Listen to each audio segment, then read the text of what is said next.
Et donc en fait, le bureau par lequel vous êtes entré était, avant la guerre 40-45, était un magasin qui était tenu par les parents du fondateur de chez Mocaturc, M. Robert Fassotte, qui est le cadet d'une fratrie de 3 frères. Et c'était le cadet, c'était le plus turbulent, c'était celui qui ne tenait pas en plus, et c'est celui qui avait envie de faire autre chose que les autres. Au sortir de la guerre, il a commencé à s'intéresser finalement aux produits café. Il y a vraiment deux produits qui sont réapparus après la guerre et qui, je pense, ont cruellement manqué pendant cette guerre. C'est le café et les crèmes glaces. C'est arrivé en fait avec la première vague d'immigration italienne. Ce sont des produits qu'ils ont ramenés avec eux. Et donc, il y a toute une série d'entreprises, dont certaines sont devenues célèbres, qui se sont créées, entreprises qui faisaient de la glace ou entreprises de torréfaction de café. Et mon beau-père s'est en fait intéressé aux produits café, a commencé à apprendre le métier et est allé créer ses premiers mélanges dans une torréfaction qui n'existe plus aujourd'hui, qui, je pense, était située rue Ferronstrée, qui s'appelait les cafés Tantine. Et là-bas, il a découvert le café, il a découvert le produit, il a commencé à créer des mélanges, et il a fait des premiers mélanges qu'il allait faire torréfier là-bas, finalement, puisqu'il n'y avait pas d'équipement ici, et qu'il ramenait et qu'il vendait déjà au nom du magasin de ses parents, finalement. Donc c'était des cafés Fassotte. Et ils se produisaient où alors? Où obtenait-il les grains? Les grains, il les sélectionnait dans les cafés qui étaient disponibles dans cette torréfaction-là. Donc voilà, et c'est là qu'il a appris un peu. Puis il a créé ses propres mélanges et il a acheté son premier torréfacteur, un torréfacteur au diesel, qui à l'époque, qui était ici en dessous, donc à l'arrière du magasin. Ici, c'est un champ, donc il n'y avait pas de bâtiment. Donc en fait, les bâtiments se sont construits au fur et à mesure que l'activité de torréfaction s'est développée. Donc au départ, on l'a pris pour un fou parce que voilà, il a commencé à torréfier. C'était quelque chose qui ne se faisait pas encore. C'était au début des années 50. C'était une des premières petites torréfactions artisanales. À l'époque, les gens brûlaient encore le café chez eux. Donc beaucoup de gens avaient du café vert. On appelle ça du café vert lorsqu'il n'est pas cuit, lorsqu'il est cru.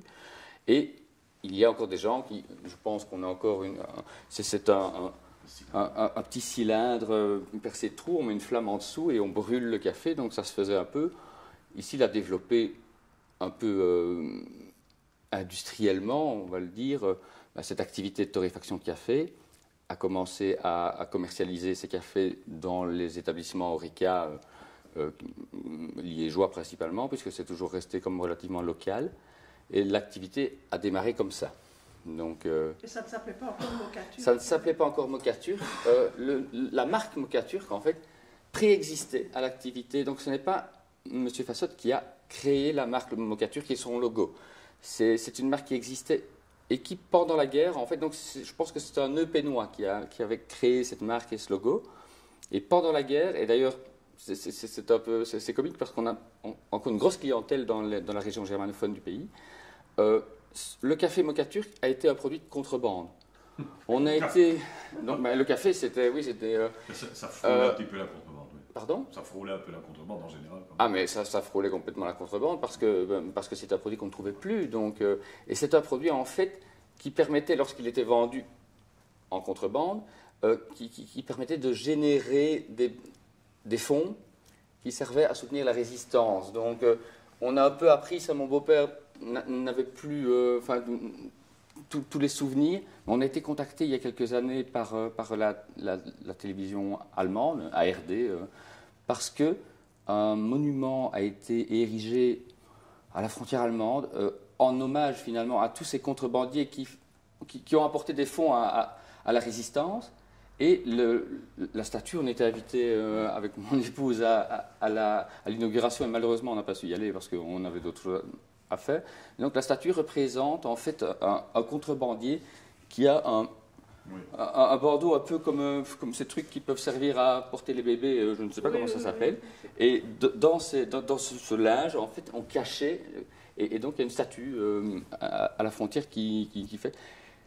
Et Mocaturc était vraiment le principal produit à l'époque en café. C'était la marque qui... Et ce monsieur, après la guerre, a fait autre chose, et la marque est restée la propriété d'un de ses distributeurs. Et c'est le premier distributeur avec lequel mon beau-père a collaboré. Et il lui a offert la marque, en fait. Donc la marque et le logo lui ont été offerts par ce distributeur qui est le premier à distribuer les cafés Robert Fassotte jusque-là, et puis qui sont devenus les cafés Moka Turk, en fait. Donc voilà. Et Moka Turk, pour la petite histoire, parce que les gens se demandent souvent le nom, la raison du nom, finalement. C'est pas du café turc, c'est du café. On travaille principalement avec des cafés d'Amérique centrale ou d'Amérique latine. Mais historiquement, le café, on retrouve les premières traces du produit café, de l'arbre café, en Abyssinie. L'Abyssinie, c'est grosso modo l'actuelle Éthiopie, en Afrique donc, et les marchands arabes qui parcouraient le monde à la recherche de produits ont ramené le café vers la péninsule arabique, ce qui correspond aujourd'hui grosso modo au sud de l'Arabie saoudite. Il y avait là-bas un port qui était le premier port mondial en termes de volume d'échange de marchandises, et ce port était situé dans la ville de Moka. Donc c'était le nom d'une ville en fait. Et les pèlerins qui allaient en pèlerinage à la Mecque, qui donc remontaient cette côte pratiquement jusqu'au bas de l'Empire ottoman, ce qui aujourd'hui est plus ou moins l'actuelle Turquie, entre autres, ont ramené le café donc vers la Turquie, en tout cas vers l'Empire ottoman. Empire ottoman qui s'est battu avec l'Empire austro-hongrois au début, fin 16e, début 17e siècle. Et il y a eu le siège de Vienne, un siège qui a duré plusieurs mois. Donc les Ottomans ont assiégé Vienne. Finalement, il y a eu une débâcle, donc ils sont partis parce que finalement, les Austro-Hongrois ont répliqué et ont chassé les Ottomans autour de Vienne. Et dans leur déroute, ils ont laissé des sacs de café. Café qui était ce qui leur donnait un peu leur force, parce que bon, le café a un pouvoir quand même énergisant, on va le dire comme ça.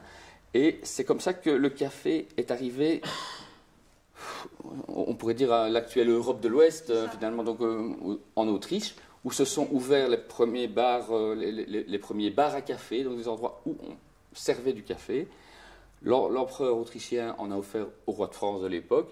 Il y avait des colonies, et donc on a commencé à planter des cafés dans les colonies. Toutes les îles Caraïbes, etc., ont été des îles où il y a eu une grosse production de café à la suite de cette distribution de la plante et de cette apparition de la plante dans les empires coloniaux. Le café est un fruit qui pousse sur un arbre, le café, et il y a deux grandes familles de café. Qui sont deux plantes un peu différentes, les Arabica et les Robusta. Ce sont vraiment les deux familles dont on parle. Les Robusta, comme le nom finalement l'indique, c'est une plante plus robuste, donc qui demande moins de bonnes conditions pour quand même donner du fruit. Mais c'est un fruit qui est un peu plus grossier, beaucoup plus chargé en caféine. Donc les cafés Robusta contiennent entre 3 et 4 fois plus de caféine que les Arabica. Et les bons Arabica, idéalement, doivent être situés en altitude, idéalement au-delà de 1800 mètres, et donnent un fruit évidemment beaucoup plus pur, beaucoup plus subtil, et fruit avec lequel nous on travaille principalement. Donc Moka Turk travaille presque exclusivement en fait avec des cafés Arabica d'altitude. Donc on parlait tout à l'heure des pays d'origine des cafés avec lesquels on travaille, le Brésil, le Guatemala, le Costa Rica, l'Honduras, donc vraiment l'Amérique centrale, l'Amérique latine. Ce sont des cafés qui viennent de petits producteurs, pas de coopératives, situés justement en altitude. Et aujourd'hui, le deuxième pays producteur de café, qui était la Colombie jusqu'à il y a quelques années, après le Brésil, qui est le numéro 1, c'est le Vietnam. Donc le Vietnam, en volume de café, a dépassé la Colombie, mais produit pratiquement uniquement des Robusta en fait. Mais il y a une demande de l'industrie notamment. Donc le Vietnam est assez grand. Vietnam devenu deuxième pays producteur mondial aujourd'hui, oui, mais qui produit pratiquement exclusivement des cafés Robusta. Des plantes qui peuvent pousser en plaine, voilà, qui demandent moins de bonnes conditions. Justement. C'est cette différence entre les bons Arabica et les Robusta, mais qui servent davantage au café produit par l'industrie. Donc en volume, on a besoin de ça. Voilà, je crois qu'on a fait le tour un petit peu de ce qu'est le café, un petit peu, on a un peu une meilleure bon. vision du café, de ce qu'est vraiment la plante et de ses produits. Est-ce qu'on peut un peu parler maintenant d'entreprise et peut-être un peu voir comment elle a évolué dans le temps, quoi? Aujourd'hui, on peut peut-être parler de notre clientèle finalement. Oui. Elle est composée de quoi la clientèle de Moka Turk aujourd'hui? Il y a 5 pieds, c'est souvent comme ça que je les appelle, qui s'équilibrent plus ou moins. Le premier pied, c'est celui qui est peut-être le plus visible, c'est le secteur Horeca. Donc on distribue nos cafés dans toute une série d'établissements Horeca, brasseries, tavernes, restaurants, hôtels, principalement en région liégeoise, même si on a des distributeurs avec lesquels on collabore, distributeurs qui distribuent nos cafés en région bruxelloise ou au Grand-Duché de Luxembourg par exemple. À Liège, parce qu'on a peut-être été une des premières marques à commercialiser le café à Liège, on a encore toute une série de vieux établissements un peu historiques et des vieilles belles maisons liégeoises. Enfin, moi, je prends souvent beaucoup de plaisir à les citer parce que ce sont de beaux établissements. Donc le Concordia, rue des Guillemins, qui est une maison qui a pratiquement 60 ans d'existence aujourd'hui. La Grappa, l'Asti ou le Veneto, rue de la Madeleine, qui sont ces 3 restaurants italiens qui travaillent encore avec nos cafés, qui ont aussi plus de 60 ans d'existence pour la Grappa. Ils ont vécu ensemble, quoi. Voilà, mais à l'époque, mon beau-père a commencé à distribuer ses cafés dans tous ces établissements qui se mettaient en place. La Grappa, c'est le premier restaurant italien qui s'est installé à Liège. À l'époque, il n'était pas au même coin que celui où il est aujourd'hui, il était en face. Et Dario, qui était le patron de la Grappa, ne vendait que des spaghettis bolognaises. Donc c'est vraiment... et c'est de nouveau cette première vague d'immigration italienne, le café, on en revient. Et mon beau-père à l'époque a développé son activité avec ces restaurants qui se mettaient en place, parce que c'était un petit peu les premiers à Liège. Ils existent encore. Et puis bon... On passe du traditionnel au très moderne, parce qu'on a dans notre clientèle aussi toute une série de beaux établissements qui se sont mis en place il y a quelques années. Je pense à Frédéric Maquet, rue des Guillemins, qui est quelqu'un qui a Bib Gourmand Michelin, où on propose vraiment une belle cuisine. Et on est content finalement de ponctuer le repas des gens qui vont manger avec notre café. Donc on est fiers de servir notre café dans des établissements comme ceux-là, où il y a un souci du bon goût, je vais le dire comme ça. Donc il y a Frédéric Maquin, il y a Didier Gallet ici, le jardin, la maison des saveurs à Sprimont, c'est aussi une des belles tables liégeoises, il y en a quelques-uns comme ça. Donc le secteur Horeca, première catégorie de clientèle est peut-être la plus visible. La deuxième, c'est la grande distribution. Donc on est présent chez Deleuze, chez Carrefour, chez Cora, chez Mesdac, chez Champion, chez Intermarché. Donc dans toutes les chaînes finalement, mais uniquement aux alentours de Liège. Donc ça ne représente en fait qu'une quarantaine de magasins, mais dans toutes les marques. Donc on est un peu présent chez tout le monde. Ça permet aux gens finalement ça nous permet de diffuser le café auprès des particuliers principalement, qui représentent la 3e catégorie de notre clientèle.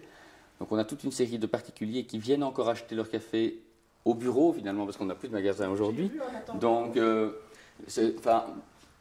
à l'époque, il existait souvent dans les entreprises ce qu'on appelle des magasins d'usine finalement. Donc les gens, si vous allez chez Jean Galère, il y a la possibilité d'aller acheter encore des bâtons de chocolat, même des chutes comme on appelle ça, hein. Donc les chocolats qui ont un petit défaut un peu moins cher. Mais ici, ce n'est pas des chutes, c'est le même que celui qu'on peut acheter au Deleuze. Mais on a encore donc toute une série de clients qui viennent acheter leur café au bureau, ou des particuliers qu'on va encore livrer. Donc, historiquement, le café était distribué avec un système de tournée. On partait en camionnette et on allait livrer un petit peu dans les villages alentours de Liège.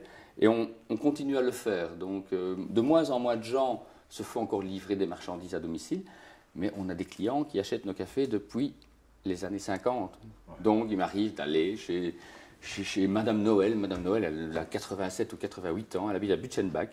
Et ça fait, à mon avis, 50 ans qu'elle achète du café Moka Turk et qu'une fois par mois, on va la livrer. aujourd'hui, alors au départ, elle prenait du café pour toute sa famille, et bien, sa famille a rétréci de plus en plus, et je vais porter 3 kilos de café à Madame Noël une fois par mois. Je ne suis pas persuadé que c'est là que je vais gagner ma vie quelque part, mais par contre, je suis peut-être une des seules visites qu'elle reçoit dans le mois. Enfin, nos clients sont nos amis, ça fait un peu bateau de le dire comme ça, mais c'est vrai que finalement, ce sont des gens que je croise depuis des années parce que je vais leur porter du café, parce que je m'assieds, parce qu'on boit une tasse de café ensemble, on se raconte un peu nos vies, et ça fait partie aussi. C'est commercial. Vraiment, c'est commercial et ça fait partie du plaisir que je prends à faire mon métier. Parce que c'est riche finalement, toutes ces rencontres qu'on fait en commercialisant encore notre café de cette façon-là, donc en allant chez les gens. Et enfin, il y a une complicité intéressante. Il y a les enfants de nos clients qui parfois reprennent la relève. Et il m'est arrivé, chaque année j'en perds un ou deux de clients et c'est souvent fort triste parce que ce sont des gens finalement qui font un peu partie de ma vie. Mais parfois j'ai leur descendance et il y a une tradition qui continue. Donc c'est une belle partie aussi de notre boulot. C'est bien parce que les gens font confiance. Bien sûr, oui, mais voilà, je pense aussi que ce qui fait qu'à un moment donné, les gens consomment notre café plutôt qu'un autre, au-delà du fait que c'est le meilleur café sur le marché, mais c'est peut-être aussi le service qui l'accompagne. Donc, justement, cette proximité qu'il y a entre nos clients et l'entreprise, ici, les portes sont ouvertes, on n'a rien à cacher. Au contraire, on est passionné par notre métier et donc on prend plaisir à partager ce qu'on fait, puisque ce métier, finalement, il nous remplit toute notre vie. On ne part jamais en vacances. On a 3 semaines de vacances par an. On ferme la première quinzaine du mois d'août et une semaine au mois de janvier. Mais on vit dans cette entreprise tout le temps, finalement. On y passe quand même le plus clair de notre temps. Donc, on a intérêt à aimer ce qu'on fait et à être passionné. Je pense qu'il y a moyen de faire ce métier sans être passionné, mais ça doit être beaucoup moins gai, puisque c'est tellement... Enfin, c'est notre vie finalement, donc voilà, et c'est une histoire familiale en plus. Aujourd'hui, Marie, notre fille a 24 ans, on commence tout doucement à venir de plus en plus s'intéresser à l'entreprise, et donc il y a une succession familiale, une tradition familiale qui... C'est entre la passion et le travail finalement. Voilà. C'est tellement plus gai quand ça se passe comme ça. Ah oui. Mais c'est un métier qui permet ça. On travaille différemment aussi. C'est un métier qui permet la passion. Voilà, parlons un petit peu maintenant, le grain arrive chez vous. Oui. On parlera peut-être des origines tout à l'heure, mais enfin, il arrive chez vous ici, dans votre dépôt. Oui. Et alors, qu'est-ce qu'il vient ? Mais en fait, il est rassemblé dans ces silos. Donc là, il faut peut-être... On prendra après. Oui, voilà, ok. Donc, en fait, nos cafés sont composés, nos mélanges, puisque tous les cafés qu'on distribue, finalement, sont des mélanges. Donc, on n'a pas une seule origine de café, il y a différents mélanges. L'avantage des mélanges, quel est-il ? Premièrement, ça permet peut-être d'avoir un produit fini plus complet qu'un monocépage. C'est un peu comparable au vin, hein, c'est un métier un peu comparable, puisque ce sont des assemblages finalement de fruits, de différents fruits qui donnent à un moment donné, après traitement, un produit fini. Les mélanges permettent premièrement d'avoir quelque chose de plus complet, parce que un café va amener plutôt du corps, un autre va amener du velours, un troisième va amener un peu d'amertume ou un arôme particulier. Et en plus, au-delà de ça, l'intérêt du mélange aussi, que demande le client final ? Pour quelle raison achète-t-il un café plutôt qu'un autre ? Parce qu'il veut retrouver le goût qui lui plaît. Donc chaque marque a un peu une identité gustative, on peut le dire comme ça, qui est apportée justement par l'origine des cafés qui composent le mélange. C'est un fruit. Donc d'une année à l'autre, le fait d'acheter chez le même producteur nos cafés ne garantit pas le fait qu'il ait le même goût, puisque la climatologie, il y a toute une série de choses qui font que le fruit d'une récolte diffère chaque année. Le consommateur, ce n'est pas vraiment son problème. Ce qui l'intéresse, c'est de retrouver son goût de café. Voilà. Et donc, à chaque nouvel arrivage, à chaque nouvelle récolte, de chaque café qui entre dans la composition de nos mélanges, et pour ne pas faciliter les choses. Les récoltes d'Indonésie n'arrivent pas, les nouveaux cafés, les nouvelles récoltes, en fonction des origines, n'arrivent pas toujours au même moment dans l'année. Donc plusieurs fois par an, il nous faut rééquilibrer nos mélanges de façon à obtenir toujours le même produit fini. Donc à chaque nouvelle récolte, on reçoit des échantillons en fait, de la nouvelle récolte.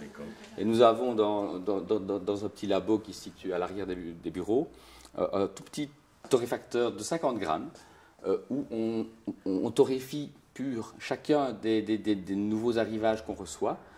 Et en fonction de ce qu'on y découvre gustativement, on doit imaginer ce que ça va donner dans nos mélanges et on rééquilibre ces mélanges de façon à avoir finalement toujours le même produit final. Donc c'est aussi une des parties.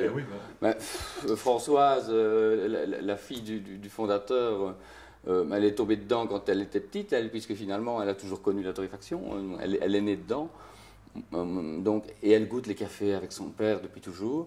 Moi, je ne suis pas tombé dedans, c'est Françoise qui m'y a poussé lorsqu'on s'est rencontrés il y a un peu plus de 15 ans. Et j'ai appris avec M. Fassotte à goûter les cafés. Ça s'apprend et ça se travaille au quotidien. C'est comme un nez, finalement. Mais c'est exactement la même chose. Donc, il y a ce qu'on appelle l'art de la dégustation du café, ça s'appelle le cupping. Et il y a une façon bien précise, avec des dosages précis. C'est international. Donc, un goûteur au Guatemala parle la même langue qu'un goûteur en Belgique parce qu'il y a des langages internationaux qui permettent de déterminer les différentes qualités de café. Donc, les cafés reçoivent des appréciations lorsqu'ils ont été, avant d'être commercialisés, mais après avoir été récoltés et traités, parce qu'il y a toute une série de traitements, puisqu'au départ, le café, c'est une cerise, c'est ça que je disais, et une cerise contient 2 grammes de café et est entourée de pulpe. Donc, les cafés sont dépulpés, il y a différentes façons de le faire. Il y a une méthode qu'on appelle la méthode humide, en fait. Donc les cafés sont envoyés dans des genres de rigoles en terre, rigoles dans lesquelles on envoie de l'eau à grande pression. Et les cafés passent dans différents tamis et passent à travers des meules qui, petit à petit, enlèvent toute cette pulpe. Ça se fait dans le pays de production. Ça se fait dans les pays de production, ça. Donc tout ce traitement-là. Mais donc il y a des sous-traitants. Mais en général, les producteurs s'occupent de cette phase-là aussi. En tout cas, les petits producteurs, justement peut-être plus les petits.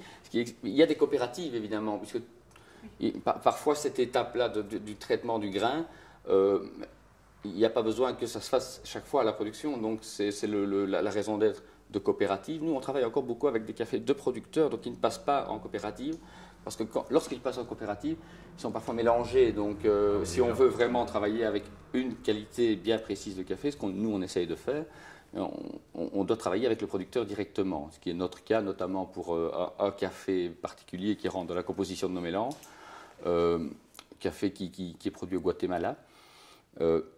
C'est un village et un producteur avec lequel on a une relation un petit peu particulière parce que nous sommes clients chez eux depuis pratiquement 40 ans et dans ce village, par l'intermédiaire d'une fondation qui s'appelle la fondation EFICO, nous avons développé un projet qui est aujourd'hui un projet de commerce durable, puisque c'est quelque chose qui est officiel, c'est une collaboration officielle, un soutien financier qui passe par le fonds EFICO qui a été créé au sein de la Fondation Roy-Baudoin, donc c'est quelque chose d'assez transparent et de très officiel.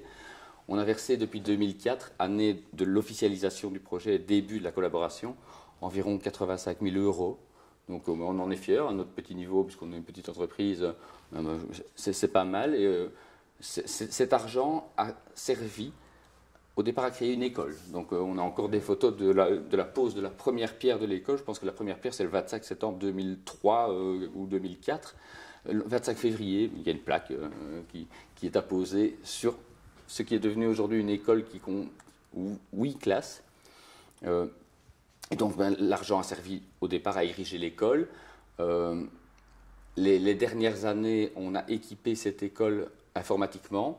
Donc chaque année, en fait, avec l'argent qu'on verse, il est décidé par un jury qui est composé de gens intéressés par le monde du café. Il est décidé par ce jury et les gens de la production, le projet qui va être réalisé avec le budget qu'on alloue.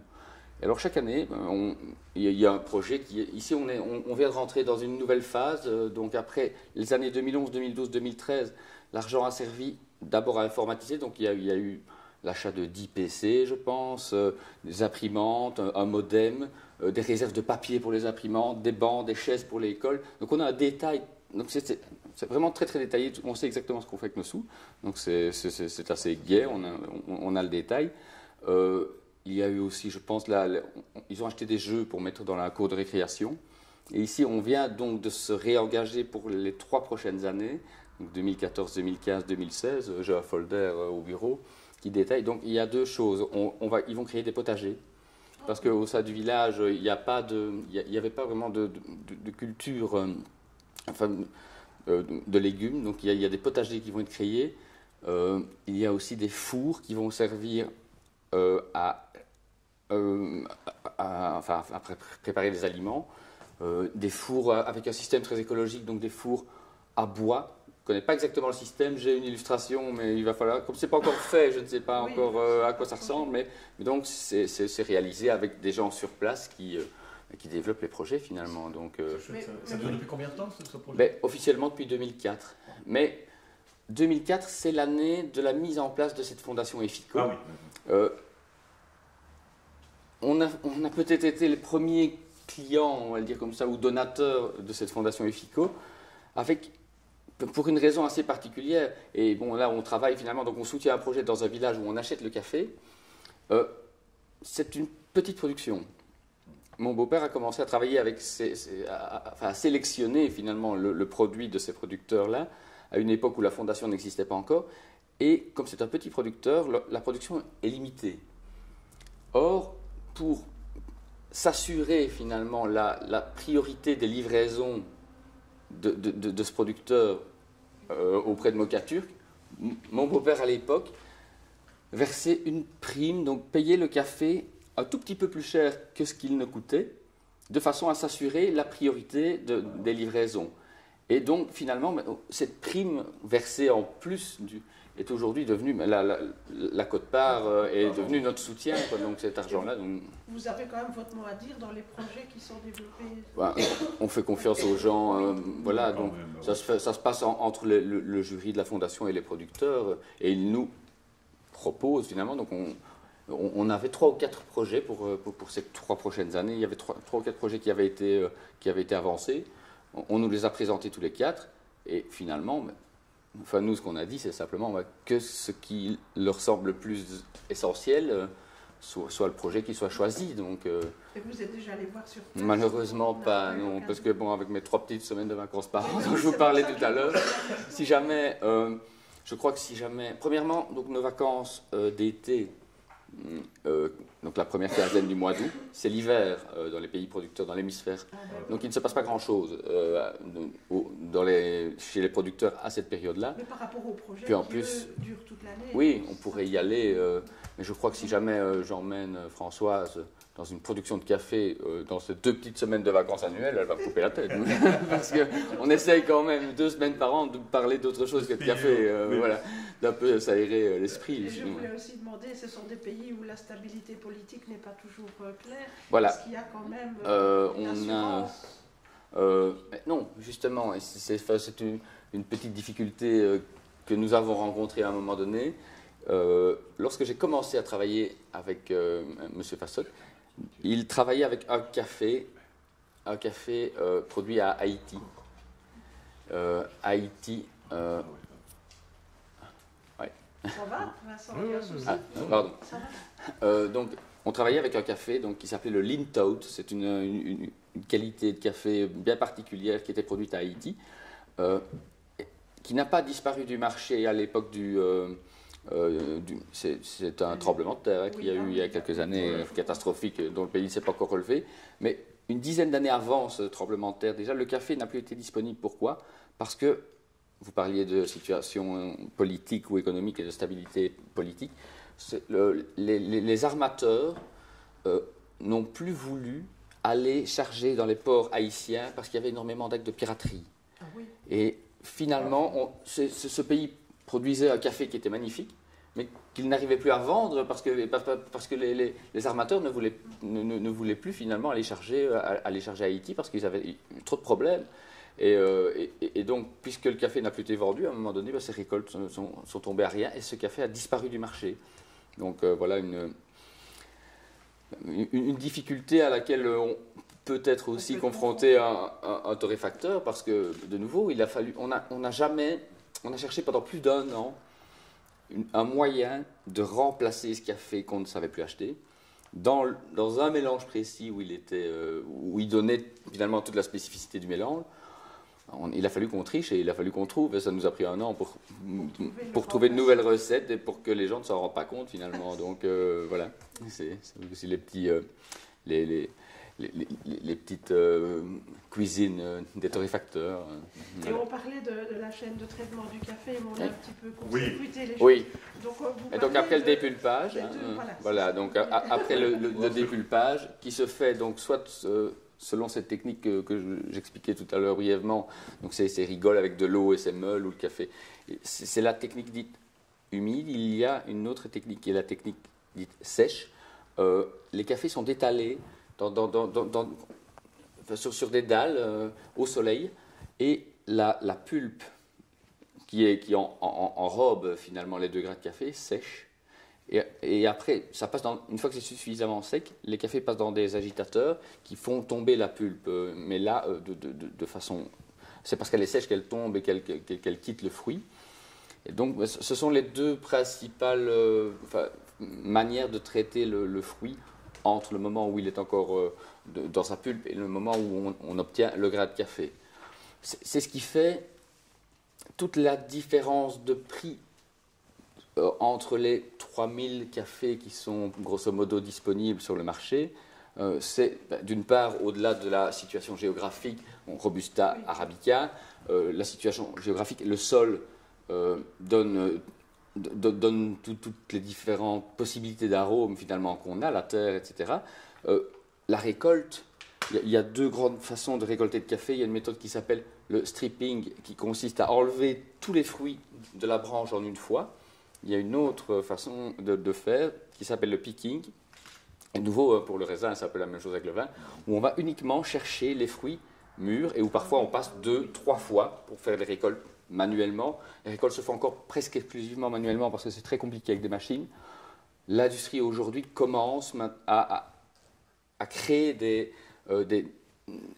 productions où les cafés sont plantés à une certaine distance en fonction de machines qui vont servir. Mais de nouveau, là, on parle d'industriel et c'est pas vraiment...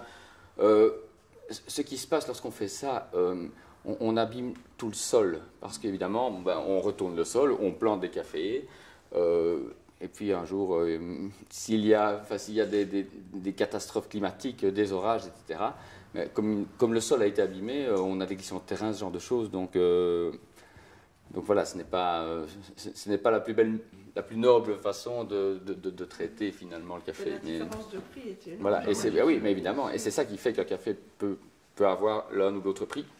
Il y a aussi certains cafés un peu exceptionnels. Il y a le Cupac Luwak, par exemple, dont on entend parler régulièrement parce que c'est un produit marketing. Il y a 300 kilos par an qui sont produits, donc c'est vraiment très très peu sur une île bien précise. Et ce sont des grains de café qui sont mangés par des faisans et qui se ressortent naturellement hors de ces faisans. Et ils sont traités d'une certaine façon et donc il y a un goût un peu particulier. C'est un café qui coûte très cher, je crois que aujourd'hui c'est le café le plus cher du monde. Mais ce qui fait son prix, c'est pas ses particularités gustatives, c'est peut-être le fait justement qu'il est rare. Donc voilà, c'est ça qui fait qu'on peut avoir des prix très différents pour un même produit. Il y a donc toute une série de tamis et de choses pour arriver à un moment donné à avoir un café qui répond donc à la cote qui va lui être donnée au cupping. Donc il y a un cupping qui est fait chez le producteur, finalement, chez le producteur récoltant. C'est là qu'est déterminée la qualité du café. Donc pour le Brésil, par exemple, on parle, il y a 2 choses. Il y a premièrement l'origine, donc il y a différentes régions productrices de café qui ont chacune des identités gustatives bien particulières. Ensuite, les cafés donc, sont cotés en fonction, d'une part, de la taille du grain, donc la granulométrie, comme on l'appelle. Au Brésil, on parle en termes de 15-16 ou 17-18. Les 17-18 sont un petit peu plus gros, il y a des 19. Donc, ce sont des choses qui font, ce sont des critères qui font varier le prix. L'autre critère est un critère gustatif. Donc, c'est pour ça que je disais que le cupping est vraiment quelque chose d'international. Nous n'allons pas directement, je l'ai dit tout à l'heure, chez les producteurs.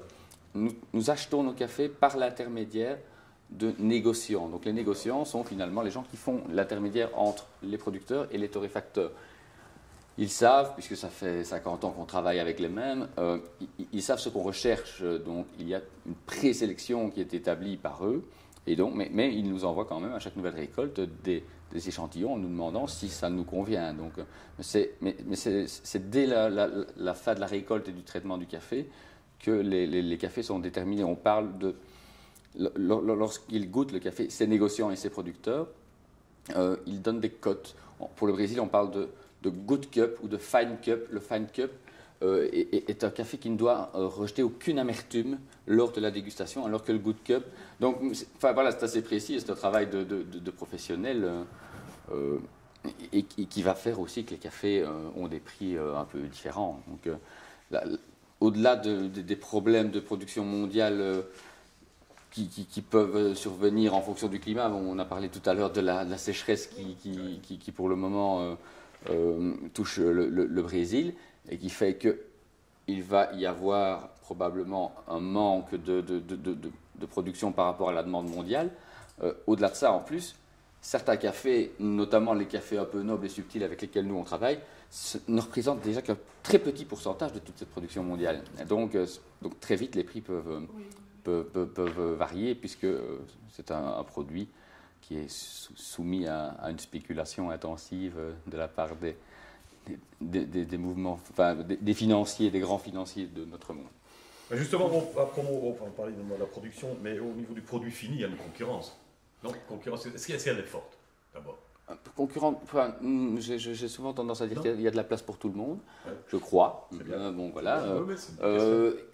La Belgique, en tout cas, il y a une chose qui est claire, c'est que c'est un pays qui a une tradition de café. Il y a aujourd'hui, en 2014, grosso modo, en Belgique, 120 torréfacteurs. Ça va du petit torréfacteur qui travaille dans son magasin, comme chez Mers, par exemple, à Scocril, à Liège. Sonia torréfie dans le fond de son magasin. Mais donc, entre des petites structures comme celle-là et d'énormes structures, des grosses usines comme Java dans le Limbourg, ou comme Kimbo, anciennement Beyers, dans la région anversoise, où là, il y a vraiment des productions très intensives et de gros volumes qui sont produits. Mais au total, ça fait environ 120. Je pense qu'ils sont deuxième producteur aujourd'hui, après Rombouts, qui je pense est le premier producteur en Belgique. Le deuxième aujourd'hui, c'est devenu Café Liégeois. Ah oui. Et Café Liégeois, c'est leur nom de famille. Donc en fait, Charles Liégeois a commencé à torréfier en 1956, donc quelques années après Robert Fassod. Ils étaient amis. Ils se sont téléphonés. Monsieur Fassod est décédé en 2005, malheureusement. Mais ils se téléphonaient très très régulièrement pour parler de la situation du café, des difficultés des achats. Donc il y avait une collaboration quelque part. Et quand donc, vous parlez de concurrence, bien entendu, tout le monde doit essayer de vendre son produit. Mais au niveau de l'Oreca, par exemple, c'est quelque chose qui est non écrit, qui n'est pas officiel, mais on essaye de respecter un genre de clause de non-concurrence. Enfin, au niveau de Café Liégeois, nous a déjà envoyé des clients. Il arrive qu'on leur rende un peu des services, même si aujourd'hui, eux sont devenus, justement, ont développé très très fort leur structure.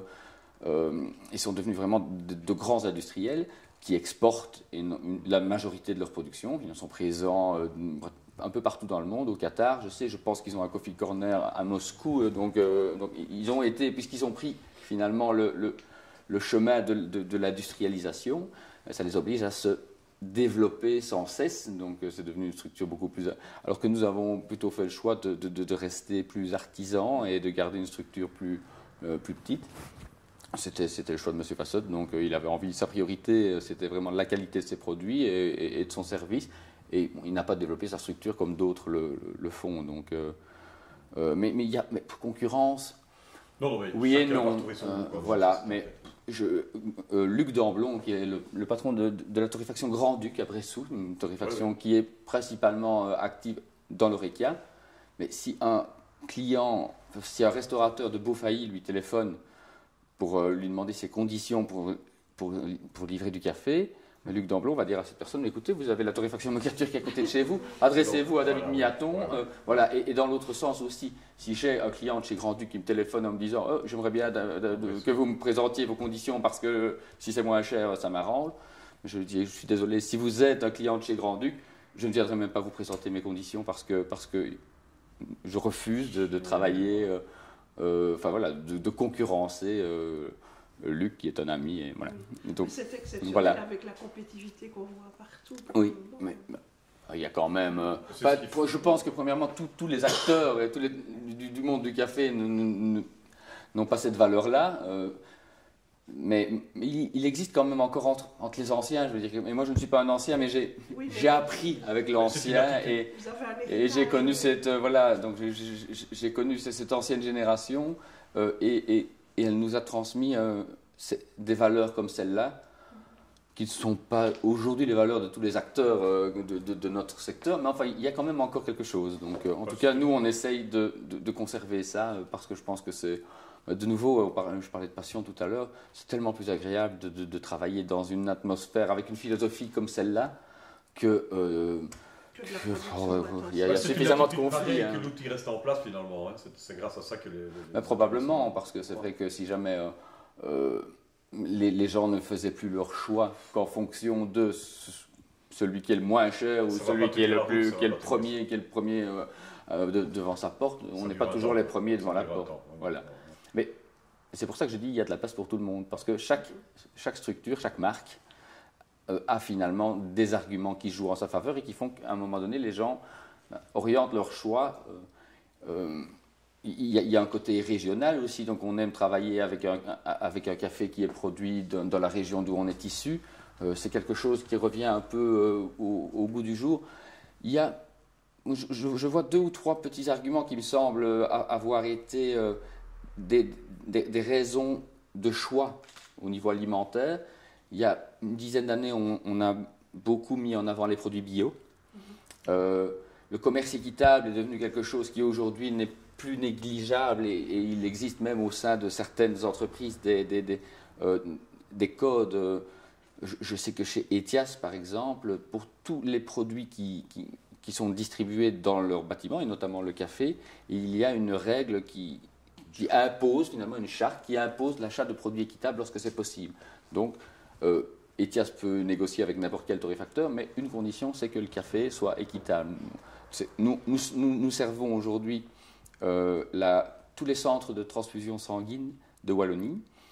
Madame Zondak, qui est présidente de la Croix-Rouge, a choisi parmi les différents cafés labellisés commerce équitable qui lui ont été présentés, elle a choisi le nôtre parce que ce projet d'école au Guatemala dont on a parlé tout à l'heure l'a séduite et elle y a trouvé une transparence qui l'a rassurée par rapport au fait que c'était vraiment du commerce équitable. Et en plus, je crois qu'elle aimait bien notre café.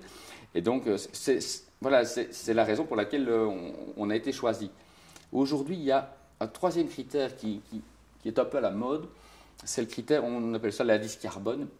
Le critère donc de régionalité et de produits locaux. Bien sûr, nos cafés sont produits sont issus principalement, on l'a dit tout à l'heure, des régions sud, d'Amérique centrale ou d'Amérique latine. Donc, il n'y a pas de production de café en Belgique, mais tout le traitement, finalement, toute la torréfaction se fait ici. Nous avons, et on en est fiers aussi, été contactés il y a un peu plus d'1 an par un monsieur Mesdag, qui est de la famille des distributeurs Mesdag, mais qui a un projet un peu particulier. Il a créé un magasin à Nanine, donc c'est dans la région namuroise, un magasin qui s'appelle DC, D''ici, Et la particularité de cette grande surface, puisque c'est une grande surface, c'est de proposer uniquement des produits de producteurs locaux. Et lorsqu'on fait ses courses là-bas, c'est de l'alimentaire principalement, sur le ticket de caisse, pour chacun des produits, il est marqué le nombre de kilomètres qui séparent le magasin du producteur. Donc, eux jouent vraiment sur ce côté local. Et aujourd'hui, je crois qu'on redevient, je crois que le consommateur, parce qu'on est dans une période un peu de crise et que c'est pas ça, on redevient un petit peu sensible et on se dit, bon, finalement, est-ce qu'on ne soutiendrait pas un peu les producteurs de chez nous ? On était peut-être un peu moins sensible à ça il y a 15 ou 20 ans. Aujourd'hui, ça revient un petit peu. C'est la notion des circuits courts. Voilà. Un petit avis peut-être tout à fait, enfin certainement le vôtre, le seul d'ailleurs personnel, à propos de la dosette. La dosette, c'est un vaste sujet. Nous, des dosettes, on n'en propose pas. On n'en propose pas parce que la fabrication de la dosette, pour que ce soit économiquement rentable, il faut les fabriquer en très très grande quantité. Et après, il faut les vendre. Or, il y a déjà tellement de marques présentes sur le marché que nous, avec notre petite marque, on n'y aurait plus beaucoup de place. Café Liégeois, par exemple, on en parlait tout à l'heure. Café Liégeois est aujourd'hui, je pense, le premier ou le deuxième fabricant de dosettes en Belgique. Donc, il y a eu un gros procès entre Douwegber, qui est l'inventeur de la pastille Senseo, qui s'appelle un PADS. En fait, le nom d'une dosette, c'est un PADS. PADS pour les machines Senseo. Il y a des PODS qui, eux, c'est pas le même grammage, c'est pas la même mouture, et les pods sont utilisables dans des machines expresso. Donc, une machine expresso, c'est une machine avec une certaine puissance. Il y a un compresseur dedans. Dans une machine Senseo, il n'y en a pas. Donc, et Café Liégeois fabriquait des pods avant que Douwegber ne crée le PADS. Ouais. Et lorsqu'il y a eu des pads, ils ont commencé à fabriquer des pads aussi. Il y avait un brevet, et normalement, donc, aucune autre firme que Douwegber ne pouvait fabriquer des pads. Et il y a eu une guerre incroyable entre Douwegber, le géant, et le petit pot de terre Café Liégeois, parce que, bon, même si c'est une grande entreprise en Belgique aujourd'hui, par rapport au géant Douwegber, c'est mondial, ça rallie. Mais Café Liégeois, finalement, a gagné ce procès. Ils ont réussi à argumenter et à dire qu'ils avaient déjà des machines qui leur permettaient de faire ce produit-là avant Douwegber, et ça leur a permis de se développer. Ça, c'était la petite parenthèse pour expliquer qu'il y a suffisamment de marques et de gens qui en font. Café Liégeois fabrique des pastilles PADS pour une centaine de marques différentes. Donc, ils ne vendent pas uniquement. Donc, si aujourd'hui, nous, on voulait faire des PADS, on pourrait aller chez Café Liégeois, leur proposer des mélanges de café déjà torréfiés, et eux en feraient des PADS. Mais il faut les vendre, et déjà, eux, avec leur marque Café Liégeois, c'est parce qu'ils en fabriquent pour d'autres, et je pense qu'ils fabriquent pour des laises, etc. Mais même Café Liégeois, ce n'est qu'une toute petite partie infime du rayon de PADS. Donc, alors, mocature, vous imaginez. Mais vous parliez de ce que je pense des pads. On peut couper. Non, je vais vous dire ce que je pense des pads. Je trouve que c'est très bien, parce que la machine Senseo, il y a la Nespresso maintenant, il y a toutes ces machines ont réappris aux consommateurs à préparer le café à la tasse, alors qu'avant, c'était plutôt au perco. Et le café, je pense que pendant longtemps, il a eu c'était fonctionnel, donc on buvait du café le matin pour se réveiller, et on était peut-être un petit peu moins sensible finalement à la qualité du café. À partir du moment où on a commencé à avoir des pads avec toute une série soit des origines, vous aviez la possibilité de boire un café du Guatemala, du Brésil. Avant, je ne suis pas persuadé que les gens étaient sensibles ou attentifs à ça. Donc, ces machines qui ont réappris aux gens à préparer le café à la tasse plutôt qu'au perco, ça les a rendus plus attentifs, je crois, à la qualité de ce qu'ils boivent. Et donc finalement, ça tire un peu le marché et le goût du consommateur vers le haut. Et donc je trouve par rapport à ça que c'est un bien pour le monde de la torréfaction, parce que ça a rendu peut-être une certaine noblesse au café. Oui. C'est mon avis. Mais c'est un avis que je partage éventuellement, mais pas encore tout à fait, parce que bon, le pad c'est très bien, ça donne aux gens l'envie de préparer son café à la tasse comme Et on dit si bien. peut-être de déguster. Mais il y a le café en grain encore.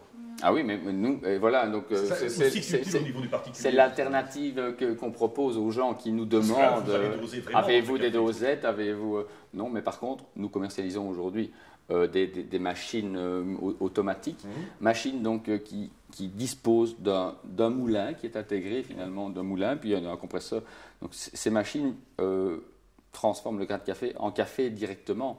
Et quand on nous demande une solution, justement, pour une machine qui peut préparer le café à la tasse, on leur propose ces machines-là où il n'y a pas de papier, où il n'y a pas de... Et là, on il y a peut juste doser une grain de café. vraiment son café. Voilà, son oui, goût, etc. les machines aujourd'hui, il y a tout un secteur qui s'est... Enfin, c'est un produit qui se développe. Et les machines qu'on vend aujourd'hui permettent de doser le grain entre 7 et 10 grammes, permettent de doser le liquide, on peut aller de 30 millilitres à 250 millilitres. Donc il y a toute une série d'options qui permettent de personnaliser finalement le café qui va être préparé par ces machines. Donc, est-ce qu'on voit une tendance vers le café en grain? Est-ce que ça évolue peut-être? Ben, oui, il y a un retour au café en grain Au niveau des avec particuliers, bien ces sûr. machines-là. Oui. Ouais. Je pense qu'il y a, dans les années 70, quand j'étais gosse, nos parents ou nos grands-parents achetaient le café en grain. Il y avait chez tout le monde des petits moulins, on poussait sur le couvercle. Le développement du café moulu, c'est pas mal parce que ces machines pouvaient présenter un problème qui était le fait que, comme ça tourne très très vite, les petits couteaux finalement dans ces moulins, ça peut, premièrement, on ne sait pas régler vraiment la grosseur ou la finesse de la mouture, puisque, or, la mouture est très très importante par rapport à la préparation du café. Et en plus, comme c'est un petit centre, ça fait tendance parfois à échauffer le café, à un peu le brûler. Donc aujourd'hui, les cafés moulus, nous, nos cafés moulus, on les présente toujours avec deux moutures, une plus grosse qu'on appelle le moulu filtre et une plus fine qu'on appelle le moulu expresso. Le moulu filtre sert à la préparation de café en percolateur, c'est un peu plus gros. Et le moulu expresso est utilisé par les machines expresso où le café arrive sous pression, donc il faut que le café offre une résistance plus importante à l'eau que dans le percolateur. Donc il y a deux moutures qui sont contrôlées et étudiées aussi. Voilà. Donc, mais il y a un retour au café en grain avec ces machines, avec la commercialisation de ces machines. Donc, Une fois que les sacs, donc la majorité de notre stock de café est entreposé chez un de nos négociants à Zeebruges, où il dispose de halles vraiment étudiées pour avoir la meilleure conservation possible du café. Donc le taux d'hygrométrie, la température, etc. est contrôlé, un peu comme une cave à cigares, hein, c'est un peu la même chose. Donc, et toutes les 5 ou 6 semaines, je fais venir d'Anvers ou de Zeebruges le café dont j'ai besoin pour mes 5 ou 6 semaines, puisqu'ici on est limité évidemment en termes pour l'entreposage. Donc la majorité de nos cafés sont là et on fait venir toutes les 5-6 semaines les différentes sortes. Il faut que j'estime ce qu'on va avoir à torréfier les 5 ou 6 semaines qui suivent. Et en fonction de ça, je prends autant de sacs de chacune des différentes qualités qui rentrent dans la composition de nos mélanges. Mais ils vous appartiennent déjà l'ensemble des Voilà, sacs donc vous on a appartiennent. un stock et on achète en fonction du marché du café. Lorsque le marché est bon, on a la possibilité d'acheter à terme, donc d'acheter en payant des petites primes, donc un café qui coûterait aujourd'hui, donc on va dire pour le mois de janvier-février, 5 €. Et on peut passer des promesses de vente pour mars-avril, ce sera 5,10 €. Et puis pour mai-juin, ce sera 5,20 €. Mais parfois, même en payant une prime, si le marché est vraiment bas, ça peut nous permettre de ne pas travailler à l'aveugle. Des cafés qui coûtaient 5 € le 15 janvier en coûtent 10 aujourd'hui. Pourquoi? Parce qu'il y a cette sécheresse au Brésil qui fait que le marché a décollé. Et donc, ceux qui ont acheté le 15 janvier, ils ont fait une bonne affaire. Donc, voilà. Mais c'est toute la difficulté aussi de notre métier. Si vous n'achetez pas bien, vous pouvez avoir le meilleur café du monde, mais à un moment donné, si votre matière première vous coûte trop cher, vous ne savez plus réaliser vos marges, parce que c'est impossible de répercuter ces augmentations de prix qui frappent régulièrement notre matière première, le café. On ne sait pas les répercuter sur le prix de vente. Donc on a, après la crise financière de 2008, le café, pendant 2 ou 3 ans, est devenu un produit de grand luxe très très cher. Je pense qu'on n'a peut-être pas vendu du café à perte, mais en tout cas, on a pu gagner notre vie dessus pendant 2 ou 3 ans, beaucoup moins. En tout Ça a cas. été à ce point-là. Voilà, ah oui, puisque on était... et là, c'était uniquement de la spéculation. Ce n'était même pas une raison naturelle, je vais dire, mais Il y a toujours un risque. notre secteur a souffert entre 2009 et 2012 de la crise financière. Voilà. Et donc le café, il arrive dans des sacs de jute. Il est conditionné de cette façon-là chez les producteurs déjà. Donc en fait, lorsqu'on charge les bateaux dans les pays producteurs, ils sont déjà dans les sacs. Donc les sacs sont identifiés. D'ailleurs, il y a des numéros sur les sacs qui renseignent le pays, qui renseignent chaque producteur a un numéro. Et donc il y a un numéro qui est inscrit sur le sac à l'origine, donc chez le producteur. Et donc lorsque les cafés arrivent chez les négociants à Zeebrugge ou à Anvers, il y a des contrôles qui sont effectués à l'arrivée. Donc il y a des contrôles qui ont été effectués en amont, bien sûr, dès la récolte. Mais à l'arrivée, il y a des contrôles qui sont réalisés par des laboratoires. En général, les négociants ont au sein de leurs entreprises un contrôle notamment spécifique. Le café a un seul risque microbiologique qui s'appelle l'ochratoxine. Donc l'ochratoxine, c'est une bactérie qui peut se développer sur les grains de café lorsque les cafés ont été soumis à un taux d'humidité supérieur à 15% pendant trop longtemps. Or, pourquoi est-ce que ça pourrait arriver sur des cafés, que ce soit des bons Robusta ou des mauvais Arabica ou le contraire? L'ochratoxine peut toucher n'importe quelle qualité de café. Si par exemple on a chargé les bateaux alors qu'il est en train de pleuvoir, les sacs sont humides et entre le moment où ils partent du Brésil ou du Guatemala et le moment où ils arrivent à Anvers, il y a 6 semaines, c'est environ 6 semaines les transports. Pendant 6 semaines, ils sont restés finalement dans un environnement relativement clos et humide et l'ochratoxine peut à ce moment-là se développer. Donc c'est la raison pour laquelle il y a des tests qui sont réalisés à l'arrivée des cafés. Lorsqu'ils arrivent ici, nous on fait de temps en temps des tests aussi. On fait des contre-tests pour être vraiment sûr et parce que l'AFSCA nous le demande. Mais en général, ils ont été contrôlés. Donc on n'a jamais eu de problème lorsque les cafés arrivent ici. Quand ils arrivent, on les envoie par un système de réseau tuyaux qui passe par le toit et de l'air soufflé. On les envoie dans ces silos. Chacun de ces 10 silos peut contenir 600 kg d'une sorte de café. Donc là, il y a 10 sortes de café différents, de différentes origines. Et c'est au départ de ces silos qu'on compose les différents mélanges qui font partie de la gamme de café que Mocature propose. Donc le mocha, c'est une certaine recette, le dessert, c'est une autre recette, et il y a des recettes. Ces silos arrivent dans une cuve qui est une balance, en fait. Et donc, lorsqu'on compose nos mélanges, on a ici le poste de pilotage qui permet d'ouvrir chacun des 10 silos, un et puis l'autre. Et donc, on compose nos mélanges, des mélanges qui font 80 kg, parce que notre machine, notre torréfacteur, le torréfacteur, c'est la personne qui torréfie, mais c'est également le nom de la machine qui cuit le café. Notre torréfacteur, celui-ci, sur lequel est fait la majorité de notre production, peut contenir au maximum 90 kg de café cru à la fois. Donc c'est sa capacité. On en a un autre derrière qui permet de torréfier 22 kg au maximum à la fois et qu'on utilise davantage lorsqu'on fait des essais de nouveaux mélanges ou pour des choses particulières ou pour certaines qualités de café qu'on ne produit qu'en très petite quantité. On vend encore un café qu'on appelle le Maragogic, qui est un café de belle gamme. Et là, on fait encore du Maragogic pur pour quelques clients, mais on n'en fait pas 90 kg à la fois parce que c'est trop. Et en fait, là, on le torréfie encore sur le petit four, donc c'est à ça qu'il sert. Mais ici, donc, on compose nos mélanges. Donc, on verse X kilos de Guatemala, puis X kilos d'Indonésie, etc. On a les recettes. Une fois que ces mélanges sont composés, on les envoie dans un silo d'attente qui se situe donc au-dessus du torréfacteur, au-dessus du four. Et pour chacun de nos mélanges, on a établi un rapport température-temps. Donc on a une sonde qui est située, puisque le café, lorsqu'il arrive, il est à 15 degrés, on a la température de la pièce, et la cuisson va s'effectuer jusqu'aux alentours de 220 ou 230 degrés. Et chacun de nos mélanges doit, entre le moment où il entre dans le four et le moment où il sort, avoir atteint une certaine température dans un certain laps de temps. Alors, qu'est-ce qui fait qu'on va être bon? C'est la température du four vide au moment où on introduit notre mélange. Si jamais le four est trop chaud, le café va atteindre sa température trop vite et tous les arômes n'auront pas eu le temps de se développer. Si le four est trop froid, le café va mettre trop longtemps pour atteindre sa température de maturité, je vais dire.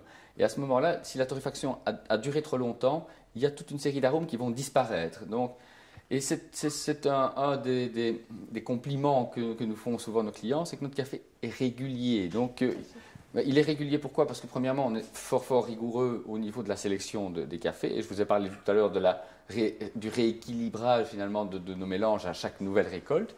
En plus de ça, on ne torréfie pas de la même façon en été ou en hiver parce que la pression atmosphérique, le taux d'humidité, etc. ont une influence sur la cuisson. Et les nouvelles récoltes, par exemple, sont beaucoup moins sèches, beaucoup plus humides, donc mettent plus de temps à torréfier. Et de nouveau, le client, il demande à avoir un café régulier. Donc, rien n'est préparamétré électroniquement. Et c'est la raison pour laquelle il faut pratiquer toutes les semaines pour savoir, pour être dans le bon temps. Donc, c'est vraiment l'expérience. Voilà, et c'est vraiment l'expérience. Et donc, c'est ce qui fait qu'on arrive vraiment à avoir... Parce qu'on fait encore tout ça très artisanalement, finalement, et ce n'est pas préparamétré. Et c'est important de le dire, je pense, parce que c'est un débat qu'on a soulevé il y a quelques années à l'Union des torréfacteurs, où j'étais tout jeune torréfacteur et où M. Rambouts qui est venu me trouver, on me l'a présenté, et il m'a un petit peu mis à l'épreuve, et on a parlé, c'était une discussion super intéressante. La question était, quelle est la différence, d'après toi, entre un torréfacteur industriel et un torréfacteur artisanal? On est tombé finalement assez d'accord. La différence fondamentale entre la torréfaction industrielle et la torréfaction artisanale, ce sont les temps de cuisson. L'industriel torréfie grosso modo entre 4 et 7 minutes.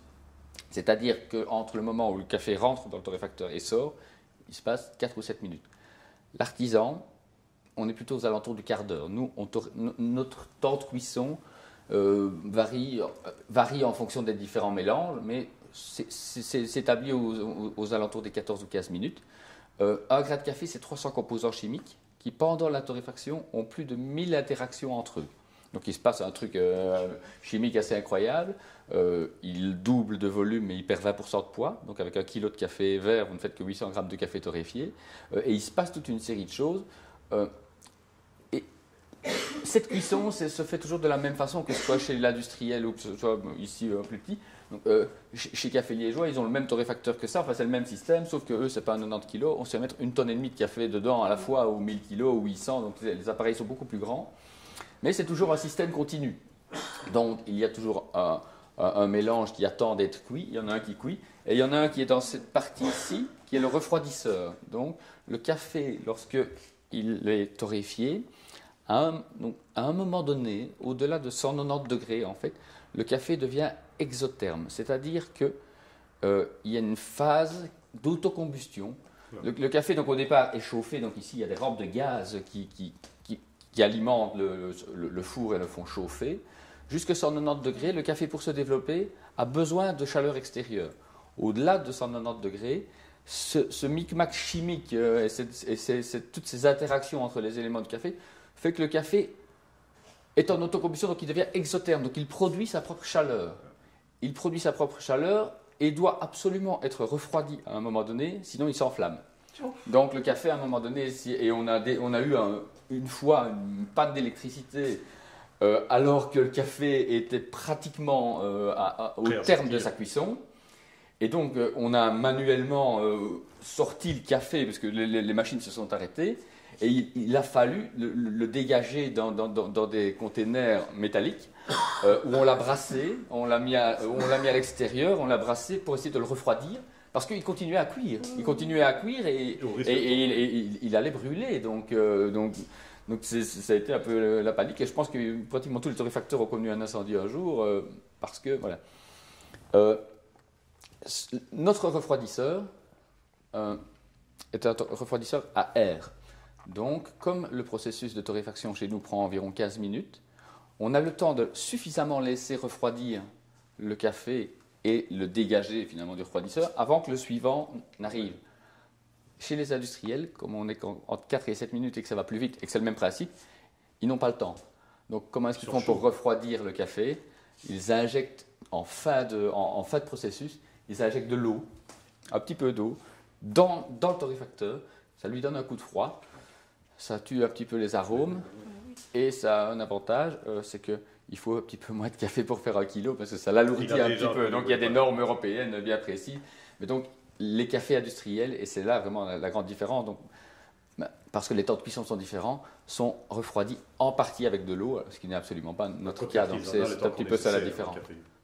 Donc une fois que le café est suffisamment refroidi pour pouvoir être envoyé vers l'emballeuse, en fait, il est sorti donc du refroidisseur et cette petite partie ici de notre matériel permet, donc il y a une aspiration du café qui est réalisée via un moteur et une aspiration dont on sait régler la puissance. Et donc on la règle de telle façon que uniquement les grains de café ne montent dans ce silo et pas les pierres. Au niveau de l'ensachage, il y a toute une série d'outils qui permettent d'évacuer d'éventuels déchets qui seraient dans le café. Donc il y a des aimants, il y a des grilles, il y a toute une série de choses. Et il arrive parfois qu'on retrouve une agrafe ou ce genre de choses, et là c'est les aimants qui l'arrêtent. Une fois qu'il a passé ce stade de l'épierreur, le café, il y a 2 possibilités. Soit ce café va servir à faire du café en grains, soit à faire du café moulu. S'il sert à faire du café moulu, il doit refroidir encore un petit peu plus que ce qu'il n'a refroidi dans le refroidisseur. Donc on commence en général la torréfaction, on torréfie les lundis matin, on commence par les mélanges qui vont être destinés à faire des cafés moulus. On les prépare et on les sort dans des sacs et on les laisse un peu reposer. Ensuite, on produit les cafés qui vont qui vont être distribués en grains. Et là, en fait, il faut qu'on passe dans la partie conditionnement, parce que je vais vous expliquer une petite particularité de nos sachets. Voilà, ça part d'ici et via un système d'envoyeur et de nouveau de tuyaux qui passent à travers le toit et qui arrivent vers des silos qui sont dans la deuxième partie de l'atelier. Et on envoie le café à ce moment-là vers les ensacheuses. Avant qu'on quitte cet endroit, est-ce que l'installation qui est ici, elle date de l'époque ou bien est-ce qu'elle a... Ça a été modernisé dans les années 80. Donc, voilà. Et c'est un atelier qui a été assez bien conçu parce que une personne seule peut y travailler. Alors que donc c'est assez moderne et cette installation nous permettrait de produire 3 ou 4 fois plus de café que ce qu'on en produit aujourd'hui. Donc voilà. Mais ça date des années 80, grosso modo, sauf le four. Le torréfacteur date des années 60. Voilà, donc, une époque où on ne travaillait pas encore avec des alliages, donc finalement ce sont des très bons torréfacteurs ceux de ces années-là, parce qu'aujourd'hui on travaille peut-être parfois avec des métaux moins purs. Or, la qualité de l'acier a aussi une influence sur... donc une bonne vieille machine, c'est quelque chose qu'il faut précieusement conserver. Et vous aurez peut-être constaté que l'atelier est propre, hein, c'est un atelier où on travaille. Donc, mais chaque fin de semaine, l'atelier est entièrement nettoyé. Et puisque c'est notre fonds de commerce finalement, notre matériel, donc on a tout intérêt à le cajoler. Donc, et c'est ce qu'on fait. Voilà. Le café, lorsqu'il a été torréfié, il doit être un petit peu refroidi. Il continue, puisqu'il y a ce système d'autocombustion dont j'ai parlé, il continue à dégager du gaz pendant 48 heures. Donc le café continue à... Si jamais il est conditionné et ensaché dans un emballage complètement hermétique, cet emballage va gonfler et va se déchirer. Alors, pour éviter ça, 2 solutions. Soit il est installé dans ce qu'on appelle des chambres de dégazage, et de grosses usines ont ces chambres de dégazage, et le gaz est récupéré pour alimenter des machines sous pression finalement. Donc le gaz... nous ne travaillons pas avec des chambres de dégazage, on a investi au milieu des années 80 dans une nouvelle technologie qui est apparue pour le conditionnement du café. C'est un sachet avec une soupape monodirectionnelle, donc un peu comme une soupape de marmite à pression, laisse sortir mais ne laisse pas rentrer. Et donc en fait, ben, on la voit cette petite soupape. Donc je pense qu'aujourd'hui on n'est plus dans notre petit gabarit d'entreprise, puisque nous on est une petite entreprise. Monsieur Fassot n'a jamais rechigné à investir dans quelque chose de technologique si ça pouvait être pertinent pour améliorer la qualité ou pour améliorer la conservation. Or, je pense qu'on n'est plus dans notre petite gabarit d'entreprise, je le disais, d'une petite PME, on n'est plus les seuls à avoir cette technologie qui s'appelle le vacuum. Mais on a probablement été les premiers, en tout cas, puisque dès que c'est arrivé sur le marché, Robert Fassot a acheté le matériel spécifique pour l'emballage, pour travailler avec ce type d'emballage. Alors, en fait, comment est-ce que ça fonctionne ? On en sache encore les cafés. Donc ça, c'est uniquement pour le grain, parce qu'une fois que le café est moulu, il n'y a plus ce problème de gaz. Donc là, nos cafés moulus sont emballés dans des sachets qui ne contiennent pas cette valve. Mais pour le grain, on ensache les cafés encore manuellement. Et lorsqu'ils ont été ensachés, on va fermer les sachets via les machines qui se trouvent là, on va les voir après, qui sont en fait, il y a un système de chariot. Les cafés sont installés dans des chariots. Ces chariots sont envoyés vers une machine qui fait un vide d'air. Une fois que le vide d'air est réalisé, le sachet est scellé, soudé en fait, et puis il retombe. C'est la raison pour laquelle les sachets au départ sont lisses. Lorsqu'ils sont passés sous la sous-videuse, qui a enlevé tout l'air, évidemment, on obtient un granulé parce que le paquet de café devient dur, un peu de la même façon que si vous regardez un bâton de chocolat avec des noisettes entières, avec les noisettes qui ressortent, mais là le paquet de café est comme ça, et puis après il se ramollit, et en fait qu'est-ce que c'est qui fait que le sachet regonfle un petit peu finalement? Ben, c'est ce gaz qui est encore contenu dans le grain de café, et la soupape fait en sorte que si jamais il y a trop de gaz, ce gaz va se libérer via la soupape. Donc il y a des clients parfois qui me disent « Ah David, regarde un peu, mon sachet est un peu gonflé, il doit y avoir de l'air dans mon... » Et je leur dis « Non, c'est pas de l'air, c'est de l'arôme en fait. » Et lorsqu'on met son nez devant la soupape et qu'on pousse, il y a tout ce gaz qui sort. Et cette technologie permet que 10 minutes après que le café ait été torréfié, il est emballé sous vide et il est dans une atmosphère complètement protectrice. Et donc, on conserve l'arôme grâce à ce type d'emballage-là. Voilà. Et là, on est en bout pratiquement de chaîne. Mais David Miaton, merci beaucoup pour votre accueil en tout cas. Et félicitations et bonne continuation pour votre entreprise. Mais est-ce que David Miaton est un homme heureux dans son domaine? Ah bah complètement heureux, passionné, parfois un peu fatigué parce que j'y consacre une bonne partie de mon énergie. Je regarde un peu pour d'autres choses aussi. Mais je suis heureux. Lorsque j'ai rencontré mon épouse, je travaillais au chemin de fer. J'étais contrôleur de train.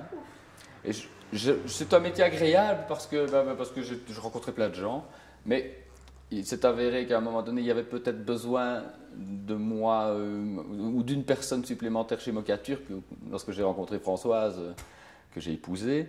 Et j'ai démissionné du chemin de fer, et je ne le regrette à aucun moment. J'aimais beaucoup le métier que je faisais sur les trains, c'était un chouette métier. Mais voilà, en découvrant mon épouse, en rencontrant mon épouse, j'ai découvert une passion, un métier qui me rend heureux, oui, que j'espère pouvoir faire. Un autre train qui n'est pas prêt de s'arrêter en tout cas. Normalement, non. Merci bien. Merci.